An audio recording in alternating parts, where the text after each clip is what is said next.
MBBS के बाद 8 से 10 साल, और फिर फील्ड में नाम बनाते बनाते तो 20 साल ही लग गए। 15-20 साल हो जाते हैं। ओके, इसीलिए लोग बिल्कुल साइड ट्रैक ले लेते हैं। Side track, shortcut. अच्छा, अब जब कार्डियक सर्जन आप बन गए, वैसे भी मुल्क में कार्डियक सर्जन की दुनिया भर में लोग, स्पेशलिटी में लोगों की कमी है, तो वैसे ही टाइम नहीं होता, तो इंडस हॉस्पिटल दोबारा बताइए कि कैसे सोचा, क्यों, कहाँ से दिमाग में आ गया?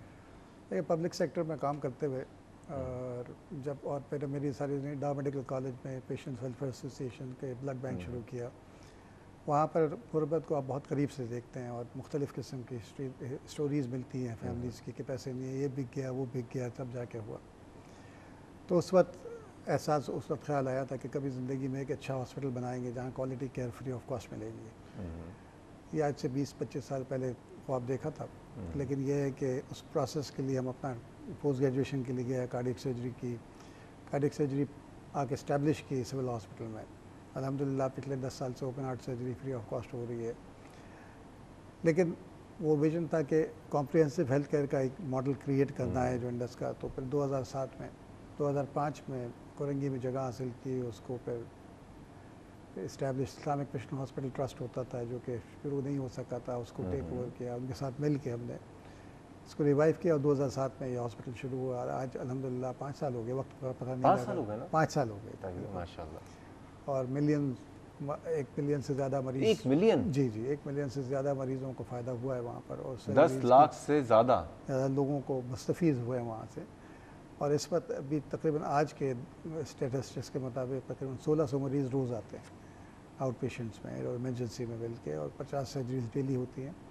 हर चीज़ की वेटिंग लिस्ट बढ़ती जा रही है क्योंकि इस किस्म का कोई फ्री केयर हॉस्पिटल कोई और है नहीं है, जनरल हॉस्पिटल। तो एक बात बताइए, आपने टोटल फ्री रखा हुआ है? जी बिल्कुल।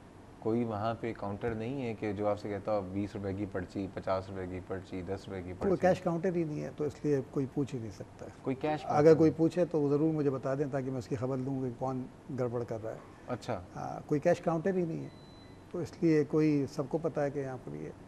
अगर कोई कहता है कि मैं खुद कुछ करना चाहता हूँ, डोनेशन बॉक्स लगे हुए हैं, उसमें अपने दिल से जो चाहे डाल दे, 1 रुपये डाल दे, 1000 रुपये डाल दे, 10,000 रुपये डाल दे, वो उसकी अपनी जितनी इस्तात के मुताबिक।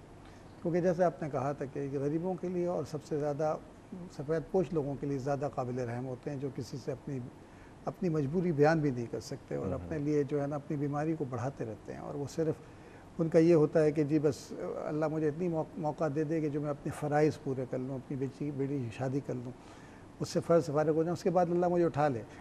तो मुझे ये हर सफ़ेद पोश हर दूसरे घर की कहानी है। तो वो, तो हमने क्वालिटी ऐसी रख दी कि जैसे जहाँ पर कोई ये महसूस ना करे कि मैं किसी एक चैरिटी हॉस्पिटल में आया हूँ। हम इसको चैरिटी हॉस्पिटल नहीं कहते, हम इसको फ्री हॉस्पिटल कहते हैं। और उसका बेंचमार्क भी हमने ये रखा कि जहाँ हम अपना खुद इलाज करा सकें, और उसकी मिसाल मौजूद है। मेरे अख्तर अजीज़ हमारे चीफ ऑफ एनेस्थीसिया, उनका बाईपास उस हॉस्पिटल में हुआ। मेरी मदर इन लॉ को पेसमेकर वहाँ लगा। मेरे डॉक्टर जैदी के वालिद साहब की सर्जरी वहाँ हुई। तो यानी आप लोग अपने और अपने घर वालों के इलाज उधर ही करवा रहे हैं? अगर वो ऐसा नहीं करेंगे ना तो ये जैसे गवर्नमेंट स्कूल का हाल है ना, क्योंकि अगर गवर्नमेंट एक बात मुझे बताइए, ख़ता कलामी माफ़, जी, गवर्नमेंट हॉस्पिटल जो है हमारे यहाँ गवर्नमेंट के ना, लेकिन गवर्नमेंट के जो मिनिस्टर्स हैं, गवर्नमेंट के जो हमारे ब्यूरोक्रेट्स हैं, वो तो इलाज वहाँ से नहीं कराते। अगर वो कराते होते तो आज ये हाल ना होता उन हॉस्पिटल्स का। स्कूलों में, गवर्नमेंट स्कूल, अगर हमारे ब्यूरोक्रेट्स और वो सब अपने बच्चे वहाँ पढ़ा रहे होते तो उसका स्टैंडर्ड मेंटेन होता है। जब वो है नहीं ना, यही तो वजह है जहाँ से गुजरे नहीं। अभी किसी भी आप एक जुमला बस आ रहा है अंदर से, इसको कहते हैं मुनाफिकत, कि आप दुनिया को कह रहे हैं इधर जाओ और ख़ुद दूसरे रास्ते पे जा रहे हैं। तो ये आप कर रहे हैं कि जो आपने इलाज लोगों के लिए रखा है, अपना अपने घर वालों का इलाज भी वहीं से ही करवा रहे हैं, क्योंकि आप इतना ज़्यादा उससे सेटिस्फाइड हैं। बिल्कुल, आप देखें उस क्वालिटी को मेंटेन ही नहीं कर सकते। देखें बिल्कुल ये वैसे ही है कि जी आप जो अपने लिए पसंद करें अपने भाई के लिए पसंद करें। बेशक, तो हम मुसलमान भाई हैं, तो चाहे पैसा इज़ नो वे, नो कुछ नहीं करता। देखें ना, अगर कोई अरबपति आदमी कोरंगी रोड पे उसका एक्सीडेंट हो जाए तो उस वक्त उसकी अरबपति कोई उठा के उसको ले आएगा इंडस हॉस्पिटल में, उसका इलाज हो जाएगा। तो या हो सकता है उसको किसी सरकारी अस्पताल में कोई उठा के ले जाए उस ज़माने में। तो उसका पैसा इज़ नथिंग, वो उसका पैसा उस वक्त उसकी कोई मदद किसी काम में नहीं आता। एक कॉलर हमारे साथ, और बहुत काबिल एहतराम कॉलर, बहुत अच्छी सी, बहुत हमारी मोहब्बत करने वाली बहन भी हैं, रिजवाना साहिबा। अस्सलाम वालेकुम। वालेकुम अस्सलाम। डॉक्टर साहब क्या हाल है? अल्हम्दुलिल्लाह। आप सुनाए रमज़ान कैसे चल रहे हैं? माशाल्लाह बहुत अच्छे चल रहे हैं। बस एब्सेंट इसलिए थी कि हमारी लाइट इसी टाइम 3 से हमारा टाइम सेट था। 3 बजे लाइट चली जाती थी फौरन ना, और ना फिर आती है 5 बजे, तो इसलिए अब चेंज हो गया, तो इसलिए आज मैं हाजिर हूँ। अल्लाह ताला का शुक्र है जी। जी बिल्कुल जनाब। और जितने भी मतलब सुन रहे हैं उन सबको, जितने भी माशाल्लाह आपके रेगुलर कॉलर, उन सबको कहूँगी अस्सलाम वालेकुम, और माशाल्लाह सबको अपनी दुआओं में हमें याद रखें ना। बेशक। और ना ये जो आपके बारी साहब आए हुए ना डॉक्टर साहब, हम सबके बारी साहब हैं, हम सबके बारी साहब हैं। नहीं, हम सबके बारी साहब तो है, लेकिन मैं मतलब इनको बोलूँगी अस्सलाम वालेकुम, इसलिए कि ये माशाल्लाह से मैं कहती है सुपर स्टार है हमारे मुल्क के लिए ना।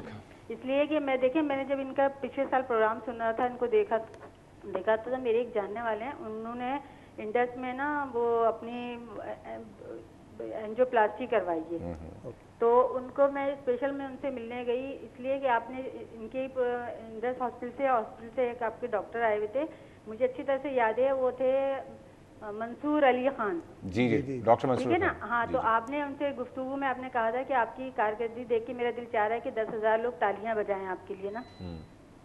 उनसे आपने ये बात बोली थी, लेकिन मैं ये अभी बारी साहब आए तो मैं बोलूँगी 10,000 तो बहुत कम है, मैं समझती हूँ पूरे पाकिस्तान को इनके लिए तालियां बजानी चाहिए। जिस तरह के मतलब इनका ट्रीटमेंट है, जो मेरे एक मिलने वाले हैं, मैं उनके पास गई, मैंने कहा टीवी में तो आके बोलते हैं ना लोग कि हमने ये कर रहे हैं ये कर रहे हैं, तो मैंने स्पेशल में उनसे मिलने गई, मैंने उनसे पूछा, मैंने कहा आपने इंडस हॉस्पिटल से करवाया है तो कैसा मतलब इलाज है क्या है।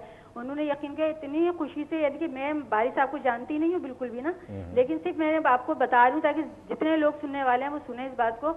तो उन्होंने मुझे ये कहा कि नहीं, हमारा तो कोई खर्चा नहीं आया, सिर्फ हमारी टैक्सी का किराया हमारा लगा है, और ना इतना बेहतरीन हमारे हस्बैंड का सारा इलाज हुआ है, जो प्लास्टिक उनकी हुई है एक पाई हमको नहीं लगी, और मतलब आज गए, एक दिन सुबह गए और शाम में घर भी आ गए वो। अरे वाह, इतनी माशाल्लाह सेहतियाब हो गए, मतलब ये जो सब बारी साहब कह रहे हैं ना, मैं कहती हूँ सब रियल कह रहे हैं, ये कोई चीज इनमें मतलब कोई ऐसी बात नहीं कर रहे हैं। जितने भी मैं कहती हूँ सुन रहे हैं ना, उन सबको मैं कहूँगी कि बहुत अच्छा हॉस्पिटल है इनके, मतलब इनके पास मैं कहती हूँ अल्फाज भी नहीं है मुझे तारीफ करने के लिए। मेरे एक बात थी दिल में, मैंने कहा जब ये आएंगे तो मैं उनको बताऊंगी, मैंने मालूम किया, बल्कि पूरा पाकिस्तान में कहती हूँ खड़े होके इनके लिए तालियां बजाए, उन्होंने ऐसा हॉस्पिटल बनाया और इतने लोग शफायाब हो रहे हैं। बेशक, बिल्कुल आप सही कह रही हैं, बहुत शुक्रिया आपने इंडोर्स किया इस बात को। और ये है कि डॉक्टर बारी साहब ये बताइए, एंजियोप्लास्टी की बात हुई है वैसे, जी जी, एंजियोप्लास्टी की क्या अमूमन चार्जेस होते हैं अगर कहीं करवाया जाए? देखिए डिपेंड करता है कि स्टेंट कितने लगते हैं। अगर एक स्टैंड लगे, और अभी इसके चार्जेस में तफसील से पूछता हूँ। नाज़रीन, हम जा रहे हैं एक बहुत छोटे से ब्रेक पे, हमारे साथ रहिएगा, हम वापस आते हैं और बात करते हैं बाईपास सर्जरी के हवाले से।